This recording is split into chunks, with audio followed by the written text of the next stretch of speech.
जो सच पाकिस्तान, चीन और अमेरिका तीनों ने भरपूर छुपाने की कोशिश की थी, आखिर वो सच दुनिया के सामने आ ही गया। दरअसल भारत पाकिस्तान के बीच पिछले दिनों जो तनाव देखने को नजर आया, उसके बाद भारतीय हथियारों की परफॉर्मेंस को एक बड़े प्रोपेगेंडा की तरह छुपाया गया। साथ ही साथ उसे दबाने की भी कोशिश की गई और बदनाम करने की कोशिशों का तो कहना ही क्या। लेकिन जैसा मैंने पहले ही पोस्ट में कहा था कि झूठ ज्यादा दिन तक जीवित नहीं रहता, ऐसे में देर सवेर ही सही भारतीय हथियारों की प्रसिद्धि दुनिया के सामने पहुंचने लगी। दरअसल भारतीय हथियारों की पूरी दुनिया में आ रहे हैं और जिस हथियार की डिमांड की जा रही है वो है हमारी और दुनिया की सबसे खतरनाक मिसाइलों में से एक ब्रह्मोस। इतना ही नहीं, फिलीपींस जो ऑलरेडी भारत से ब्रह्मोस खरीद चुका है, यहाँ तक कि ब्रह्मोस मिसाइल की एक बैटरी हम उन्हें डिलीवर भी कर चुके हैं। एक बैटरी मतलब 4 से 6 लॉन्च व्हीकल जिन पर ये मिसाइलें लदी रहती है, यानी हर एक ट्रक पर लगभग 3 मिसाइलें होती है। ऐसे में जब हम एक बैटरी की बात करते हैं तो हम 18 से 24 मिसाइलों की बात कर रहे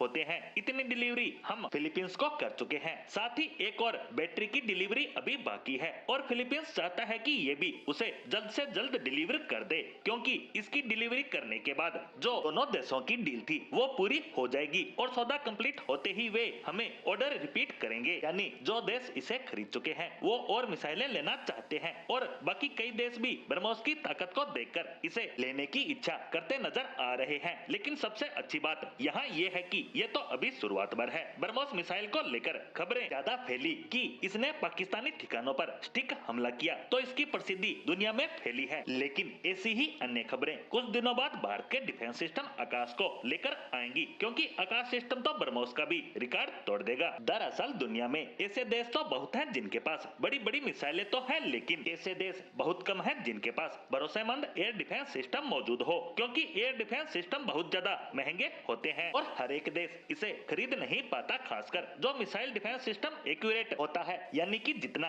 अचूक मिसाइल डिफेंस सिस्टम उतनी ही ज्यादा कीमत। इसीलिए कुछ देश ऐसे हैं जो मजबूरी में चीन का सस्ता पर घटिया डिफेंस सिस्टम यूज करते हैं, लेकिन उनकी हालत भी पाकिस्तान जैसी ही होती है। और इसीलिए कहा जा रहा है कि अफ्रीका के कई देश तो ऐसे हैं जिन्होंने पाकिस्तान वाला HQ9 सीरीज का सिस्टम या तो खरीद रखा है या फिर ऑर्डर दे रखा है, लेकिन अब वो इसे आकाश से रिप्लेस कर सकते हैं, जो सस्ता होने के साथ साथ बेहद रिलायबल भी है। साथ ही भारत उन्हें किस्तों में इसे खरीदने का भी ऑफर दे सकता है और इसमें पहला नाम हो सकता है नाइजीरिया का, क्योंकि उसे जरूरत भी है और उसके पास पैसा भी खूब है। साथ ही भारत ने क्रेडिट लाइन यानी किस्तों की सुविधा सबसे ज्यादा उसे ही दे रखी है। लेकिन ये तो अभी शुरुआत भर है, आने वाले समय में ये और ज्यादा बड़ा मार्केट बनने वाला है, जिसकी कल्पना आप, मैं और हर एक भारतीय कर रहा है।